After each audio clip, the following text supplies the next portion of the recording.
So over my Christmas break, I've been working on some developer tooling for the WLADX macro assembler. WLAEX macro assembler, what it does is it's a macro assembler for homebrew games on classic video game consoles. So in this editor, I have the Oracle of Ages disassembly project, which is on GitHub, open and using my Visual Studio Code extension. So what we have is we have some basic syntax highlighting and a few things coded out as special characters and special values.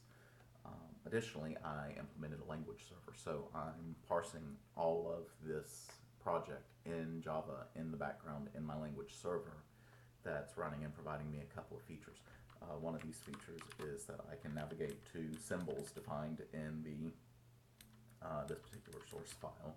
So you just open this up and it scans the source code and finds places where interesting things have been defined. In this case, someone defined an enum with the number 40 as it, or with hex 40 as its address, and that was actually kind of cool that it used that the Visual Studio Code was decoding that.